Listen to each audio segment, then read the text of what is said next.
하나님의 말씀은 사도행전 6장 8절로 15절 말씀입니다.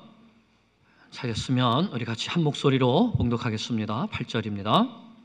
스데반이 은혜와 권능이 충만하여 큰 기사와 표적을 민간에 행하니 이른바 자유민들 즉 구레네인, 알렉산드리아인, 길리기아와 아시아에서 온 사람들의 회당에서 어떤 자들이 일어나 스데반과 더불어 논쟁할세 스데반이 지혜와 성령으로 말함을 그들이 능히 당하지 못하여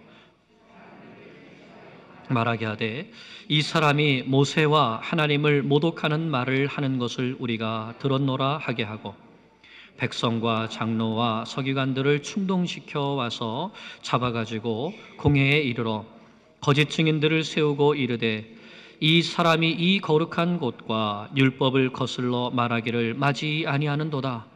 그의 말에 이 나사렛 예수가 이곳을 헐고 또 모세가 우리에게 전하여 준 규례를 고치겠다 함을 우리가 들었노라 하거늘 공회 중에 앉은 사람들이 다 스데반을 주목하여 보니 그 얼굴이 천사의 얼굴과 같더라. 아멘. 할렐루야. 주님의 은혜와 평강이 성도님들 가정과 일터마다 함께 하시기를 축복합니다.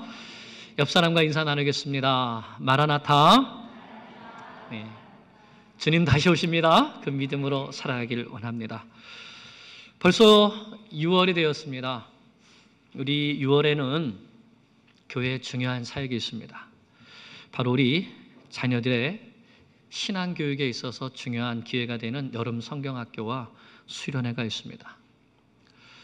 물론 이 한 번의 성경학교나 수련회로 모든 아이들이 변화되는 것은 아닙니다. 하지만 어떤 아이에게는 이 수련회가 또는 성경학교가 인생을 바꾸는 그런 아주 중요한 순간이 될 수가 있습니다. 저에게는 중학교 3학년 때 겨울 수련회가 그랬습니다. 모태신앙으로 자랐지만 예수 그리스도께서 나를 위하여서 내 죄를 대신 지시고 십자가에서 죽으셨다는 것, 그것이 그때 분명히 깨달아졌고 참된 회개와 함께 예수님을 나의 구주로 영접하고 내 인생을 주님께 드리기로 서원했던 그 일이 바로 그해 겨울 수련회 때 일어났습니다. 우리 아이들 가운데 누군가에게는 이번 수련회가 그런 수련회가 될 수 있습니다. 그래서 우리 주일학교 선생님들이 열심히 기도하면서 준비하고 있습니다. 이번 수련을 통해서 생명의 역사가 우리 아이들 심령, 한 심령 가운데 나타날 수 있도록 기도해 주시기를 부탁을 드립니다. 성경을 읽고 공부하다 보면 이 성경 속에 나오는 인물들을 보면서 이런 생각을 종종 합니다. 야, 이분들은 정말 대단한 믿음의 사람들이다. 아브라함이나 모세나 다윗 같은 분들을 보면 참 이분들은 특별한 분들이구나. 우리가 어떻게 이런 분들의 믿음을 따라갈 수 있을까? 이분들은 특별한 분들이니까 나는 거기까지는 못한다. 이런 생각을 하게 되죠. 여러분도 그렇지 않습니까? 그런데 창세기 제자 훈련을 하다 보면 함께 성경 공부를 하고 소감 발표를 하면서 이런 말씀들을 하십니다. 야, 아브라함도 처음부터 믿음의 조상이 아니었구나. 아브라함도 처음에는 실수도 많고 허물도 많고 하나님께서 그 실수, 허물 감당해 주시느라고 참 바쁘셨구나. 정말 나와 똑같은 사람이었구나. 그런데 하나님께서 이런 아브라함을 믿음의 조상이 되기까지 키워주셨구나. 이 하나님을 믿고 의지하면 나도 오늘의 아브라함이 될 수 있겠구나. 성경은 바로 이런 목적으로 쓰여졌습니다. 우리를 교훈하고 책망하고 바로잡아서 하나님의 사람으로 성장하여서 하나님께서 주신 사명을 감당하게 하려고 주신 것이죠. 디모데후서 3장 16절 17절에 이렇게 말씀합니다. 모든 성경은 하나님의 감동으로 된 것으로 교훈과 책망과 바르게 함과 의로 교육하게 유익하니 이는 하나님의 사람으로 온전하게 하며 모든 선한 일을 행할 능력을 갖추게 하려 함이라. 우리가 성경을 보고 말씀을 듣는 목적이 여기에 있는 것입니다.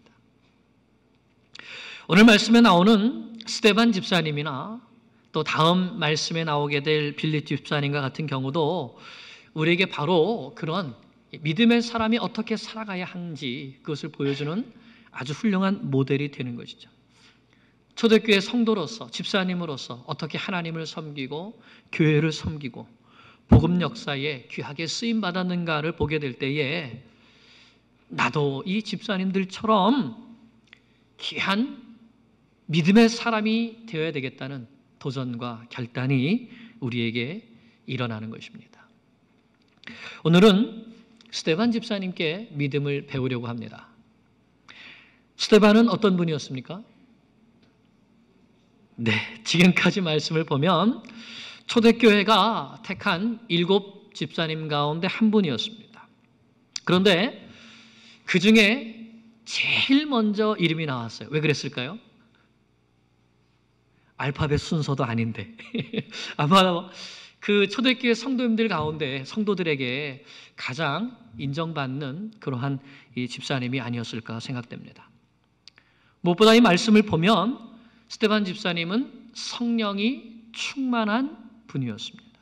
5절을 보면 믿음과 성령이 충만한 사람이라고 했고 8절을 보면 은혜와 권능이 충만했다고 했습니다. 그리고 지혜도 충만했습니다. 한마디로 스데반 집사님은 충만의 사람이었던 것이죠. 이 모든 것들은 성령 충만의 결과로 나타난 것입니다. 스데반이 집사로 안수받은 것도 성령 충만 때문이었고 사람들 앞에 큰 기적과 표적을 행할 수 있었던 것도 성령 충만이었고 회당에서 논쟁을 할 때 자기를 대적하는 사람들을 능히 감당할 수 있었을 만큼 대단한 지혜와 능력으로 말하고 맞설 수 있었던 것도 성령 충만 때문이었고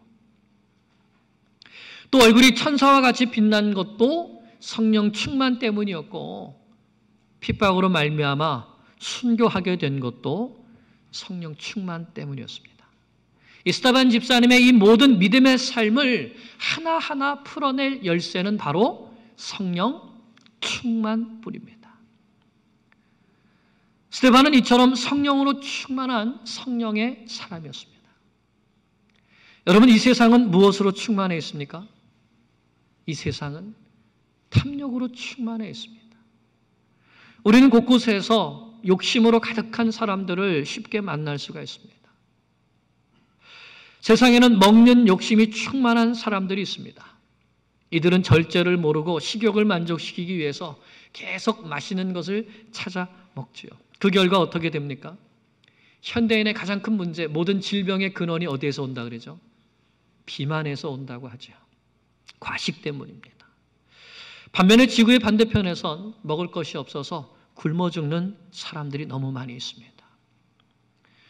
또 이 세상은 이기심으로 충만해 있습니다.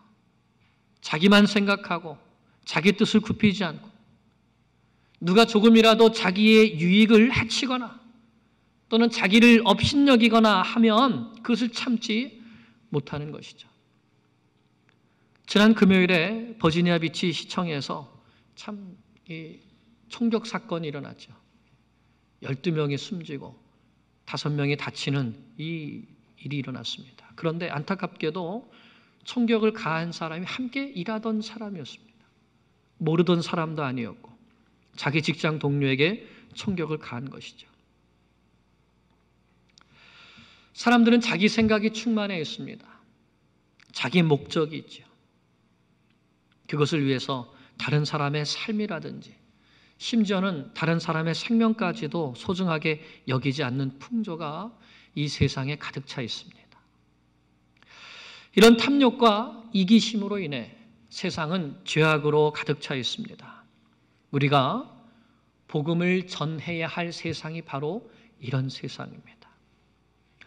이런 세상에 우리가 어떻게 복음의 증인이 될 수 있을까? 우리 힘으로는 할 수가 없습니다. 그래서 우리도 충만해야 됩니다. 욕심이 충만하거나 이기심이 충만한 것이 아니라 스데반 집사님처럼 세상을 이길 수 있는 성령의 능력으로 충만해야 하는 것입니다. 여러분, 성령의 능력으로 충만하십니까? 오늘 우리가 이런 말씀을 보면서 왜 나는 성령으로 충만하지 못할까? 탄식하면서 하나님 앞에 자신을 돌아보고 부르짖어야 되는 것이죠.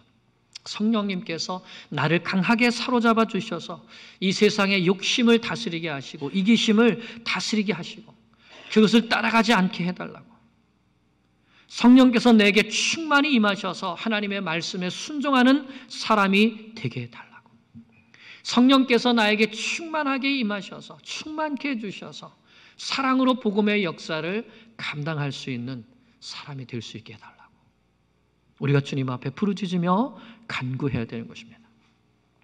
오늘 말씀은 스데반에게 은혜와 권능이 충만하다고 했습니다. 은혜와 권능이 충만하다.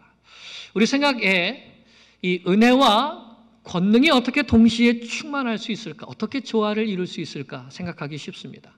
보통 은혜가 넘치는 사람은 어떻죠? 모든 일을 사랑으로 하고 감싸주고 덮어주기 때문에 좀 힘이 없어 보이고 유약해 보입니다.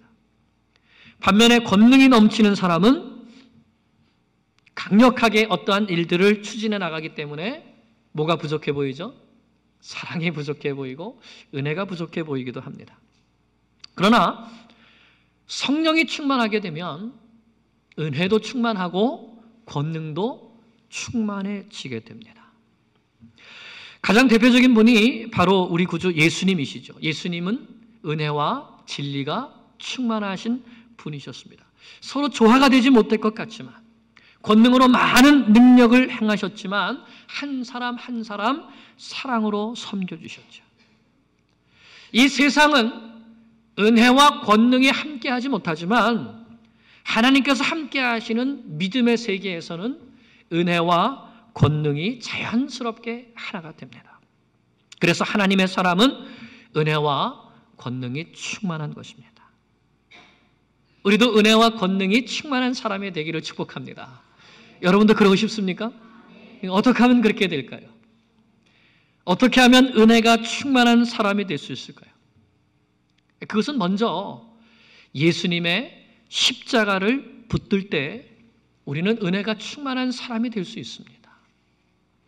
내가 어떤 죄인이었는데 이런 나를 위해서 하나님의 아들이신 예수님께서 십자가에서 죽어주심을 통해 내가 죄사함을 받고 하나님의 자녀가 되었다는 그 십자가의 은혜를 굳게 붙들 때에 우리는 은혜의 사람으로 살아가게 되는 것입니다.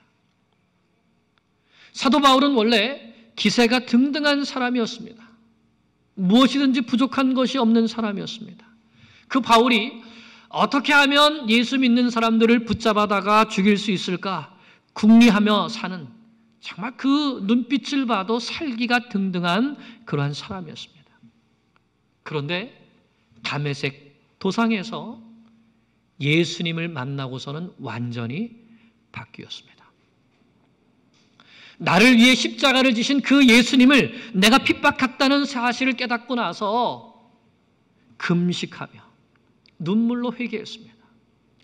그리고 주님께서 아나니아를 통해서 이 사울의 눈을 다시 뜨게 해주셨을 때에 그때부터 그는 새 삶을 살아갑니다. 이전 삶과는 완전히 다른 기세가 등등하고 살기가 등등한 삶이 아니라 눈물과 겸손과 사랑의 삶을 삽니다. 어떻게 이러한 삶을 살게 되었는가? 예수님의 십자가의 은혜가 그의 심령 가운데 자리 잡게 되었을 때 날마다 그 십자가를 바라보면서 그 십자가 밑에서 베풀어 주시는 하나님의 은혜, 예수님의 은혜를 충만히 받게 되었을 때에 자기도 십자가를 지고 예수님의 그 겸손과 사랑으로 다른 사람을 섬기는 은혜를 나누는 삶을 살아갈 수 있었던 것입니다. 그런데 여러분, 바로 우리도 나도 이 예수님의 십자가의 은혜로 구원받아서 하나님의 자녀가 된 것이 아닙니까? 그런데 왜 나에게는 이 은혜 속에 충만히 거하는 것이 없을까요? 날마다 십자가를 바라보는 일이 없기 때문입니다. 날마다 십자가의 은혜 안에 잠기지 않기 때문인 것이죠. 우리에게 십자가의 은혜가 충만히 넘치지 않으면 우리는 건드리면 터지는 사람이 됩니다. 세상도 각박하고 삶도 힘든데 은혜까지 메말라 있으면 눈물과 겸손과 사랑의 삶이 아니라 짜증과 불만과 싸움이 가득한 삶을 살게 되는 것이죠. 여러분 혹시 누가 요즘에 나보고 야 터질까 봐 무섭다 이런 말 하지 않습니까? 아니면 사람들에게 야 나 건들지 마 이렇게 하지는 않습니까? 사랑하는 여러분, 날 위해 십자가에 달리신 예수님을 매일 바라볼 수 있기를 원합니다. 십자가의 은혜가 여러분의 심령 가운데 충만하게 넘치기를 기도합니다. 그러면 우리도 은혜의 사람이 되어서 겸손하고 오래 참으며 사랑으로 섬기는 하나님의 사람이 될 수 있습니다. 그러면 제일 먼저 변하는 것이 가정이죠. 사람의 은혜를 받으면 어떻게 되죠? 은혜 받은 사람의 특징이 뭔가 하면 부드러워집니다. 누가 뭐라 그래도 한 대 쿡 줘박아도 그냥 푹 들어왔다가 웃으면서 싹 나가죠. 부드러워집니다. 사람이 부드러워지면 어떻게 되죠? 관계가 편안해집니다. 관계가 편안해지면 어떻게 됩니까? 화평이 있죠. 기쁨이 있고 감사가 넘치게 되죠. 우리는 십자가의 은혜를 붙들어야 됩니다. 스데반 집사님처럼, 사도 바울처럼, 우리 구주 예수님처럼 은혜가 충만한 성령의 사람이 되기를 간절히 기도합니다. 우리가 이렇게 은혜가 충만한 사람이 되면, 성령으로 은혜가 충만한 사람이 되면 놀랍게도 권능이 충만한 사람이 되게 됩니다. 은혜가 충만한 사람이 되게 되면 자연스럽게 권능이 충만한 사람이 됩니다. 왜냐하면 성령께서 그 사람에게 역사하셔서 그 사람을 통해서 일하시기 때문에 그런 것이죠. 그래서 내 안에 있는 능력이 나타나는 것이 아니라 내게 없는 능력이 나타납니다. 내가 할 수 없는 일들이 나타나게 되는 것이죠. 오늘 말씀을 보면 스데반이 은혜와 권능이 충만하여 큰 기사와 표적을 민간에게 행했다고 말씀합니다. 무슨 말씀입니까? 기사와 표적이 무엇이죠? 이 사람이 할 수 있는 일이 아닙니다. 사람이 할 수 없는 놀라운 능력이 스데반을 통해서 나타났다는 것입니다. 마치 사도행전 3장에서 베드로와 요한이 안진뱅이를 일으킨 것과 같은 그러한 기적들이 누구에 의해서? 은혜와 권능이 충만한 스데반 집사님에 의해서 나타났다는 것입니다. 이런 표적들이 스데반 집사님이 자기 힘으로 한 것입니까? 아니죠. 하나님의 성령께서 스데반을 통하여서 일하신 것입니다. 그것을 어떻게 알 수 있죠? 여기 보면 스데반이 권능이 충만했다고 했는데 이 권능이라는 단어가 사도행전 1장 8절에 나오는 권능이라는 단어와 똑같은 것이죠. 오직 성령이 너희에게 임하시면 너희가 권능을 받고 예루살렘과 온 유대와 사마리아와 땅끝까지 이르러 내 증인이 되리라. 이러므로 우리는 스데반에게 충만하게 나타났던 이 권능, 이 기적과 표적의 근원이 어디인가를 분명히 알 수 있습니다. 어디죠? 성령님입니다. 성령님께서 권능을 부어주신 것이죠. 성령께서 스데반에게 임하셔서 그와 함께 하셨기 때문에 스데반의 힘으로는 할 수 없는 놀라운 능력과 표적들이 그를 통해 많은 사람들에게 나타났던 것입니다. 그러면 성령님께서 권능을 주시는 목적은 무엇입니까? 왜 권능을 주시죠? 너희가 권능을 받고 내 증인이 되리라. 표적을 주시고 기적을 주시는 이유가 무엇입니까? 무엇을 하라고요? 증인이 되라고. 그래서 스데반은 이런 권능을 행하면서 예수님을 전합니다. 9절을 보겠습니다. 9절, 이른바 자유민들, 즉 구레네인, 알렉산드리아인, 길리기아와 아시아에서 온 사람들의 회당에서 어떤 자들이 일어나 스데반과 더불어 논쟁할세. 여기에 나오는 자유민들은 본래 유대인이었는데 로마에 붙잡혀서 로마로 끌려가서 노예 생활을 했던 사람들이 있습니다.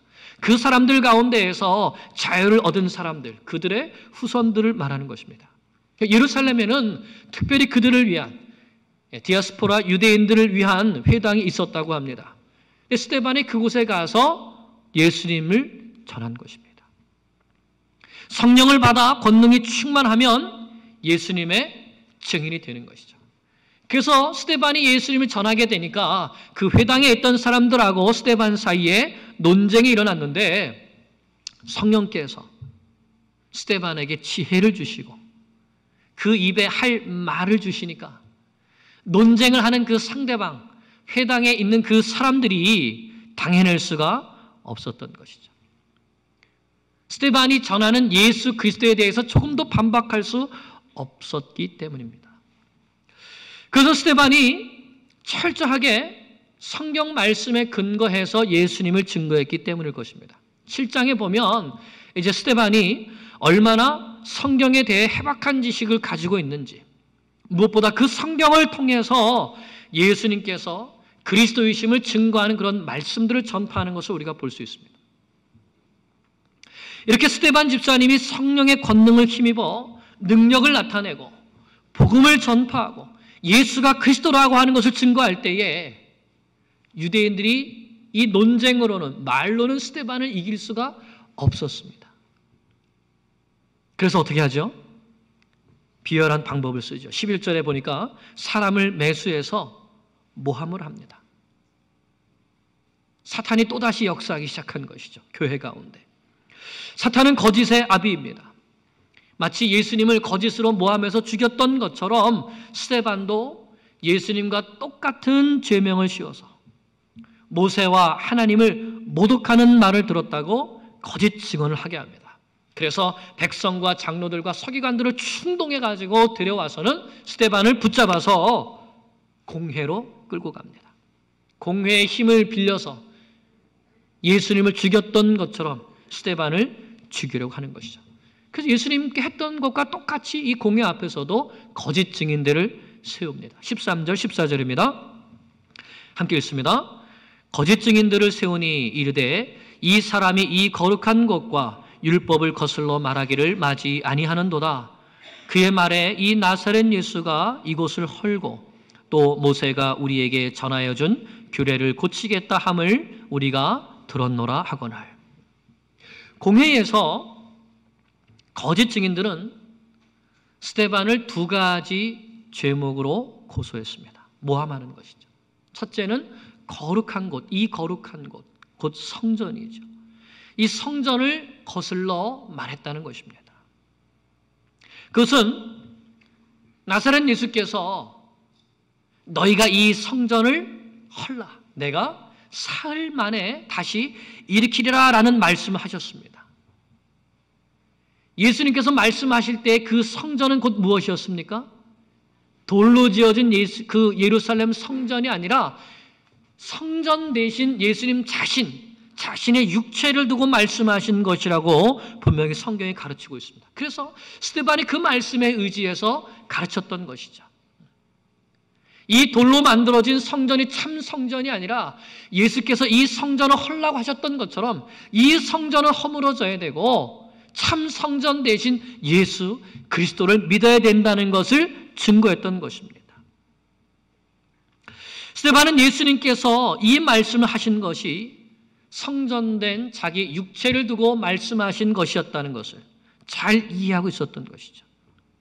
그래서 이 말씀을 가지고 예수님이 메시아 그리스도 되심을 증거하면서 유대인들을 예수님께로 이끌려고 했던 것인데 그것을 가지고 예수님과 똑같이 모함당하고 붙잡혀서 신문을 당하게 된 것입니다. 또 한 가지 모함은 율법을 거슬러 말했다는 것입니다. 그 내용은 모세가 우리에게 전해준 규례를 고치겠다라고 했다는 것입니다. 예수님도 똑같은 제명이었죠. 예수님께서 산상수훈의 말씀을 하실 때 뭐라고 말씀하신가 하면 내가 율법을 폐하러 온 것이 아니라 완전하게 하려고 왔다라고 하셨습니다. 율법의 참된 정신은 무엇이죠? 사랑입니다. 하나님을 사랑하고 이웃을 사랑하는 것. 그래서 예수님은 이 율법을 새롭게 가르쳐 주시면서 하나님을 사랑하고 이웃을 사랑할 것을 가르쳐 주셨습니다. 그리고 제자들에게 새 계명을 주노니 서로 사랑하라. 내가 너희를 사랑한 것 같이 너희도 서로 사랑하라 하는 이 새 계명을 주셨습니다. 그러므로 이 스데반 집사님은 예수님께서 하신 말씀들을 잘 들었고 잘 배웠을 뿐만 아니라 그 말씀을 지키면서 살고 있었고 더 나아가서 회당에서 그 말씀을 가르치며 전파하는 삶을 살았다는 것입니다. 예수님께서 명령하신 대로 지상 대명령에서 명령하신 대로 예수님의 말씀을 가르쳐 지키게 하는 제자의 삶을 살고 있었던 것입니다. 그러므로 사탄은 이 진리를 가려보고자 거짓으로 스데반을 모함해서 예수님을 죽인 공회의 재판을 받아서 똑같이 죽임을 당하도록 사람들을 충동질했던 것입니다. 이처럼 사탄은 거짓으로 충동질하는 일을 합니다. 여러분, 이런 상황 속에서 공회 앞에 홀로 서 있는 스데반을 한번 생각해 보십시오. 지금 공회의 분위기는 어떻습니까?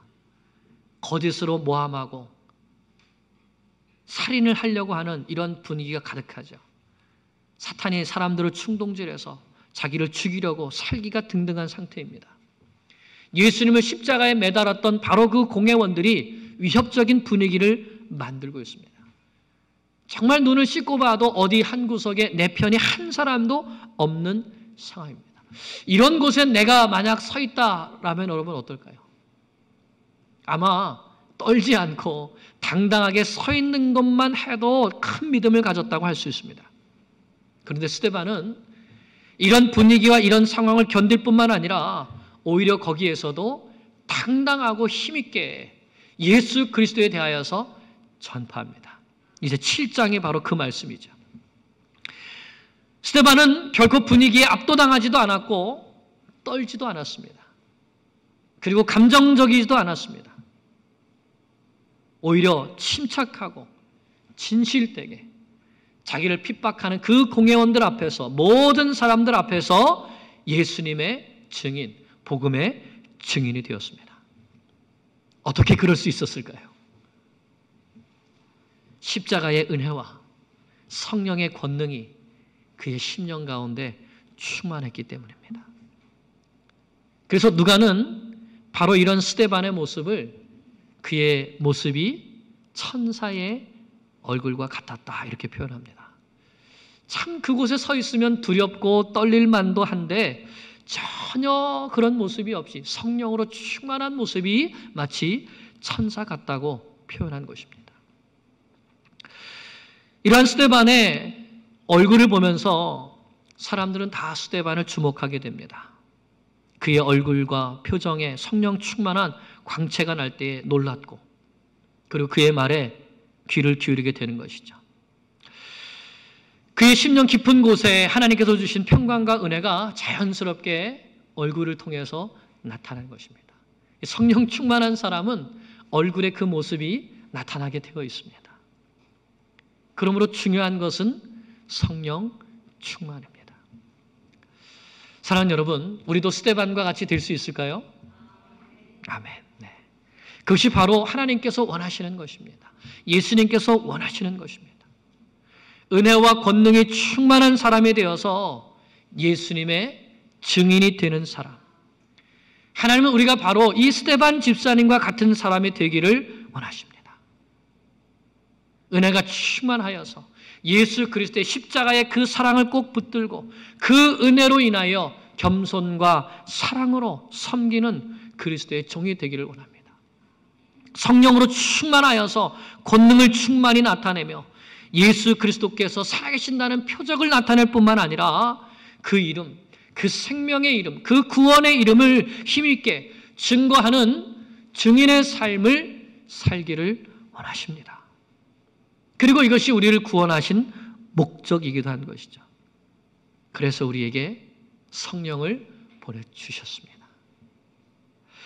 하나님은 우리 모두가 스데반과 같이 되기를 원하십니다. 이제 우리가 성령의 충만함을 사모하고 예수님의 십자가의 은혜를 붙들며 스데반처럼 은혜와 권능이 충만한 사람이 되어 예수의 증인으로 살다가 주님 앞에 설 수 있게 되기를 간절히 축원합니다. 기도드리겠습니다.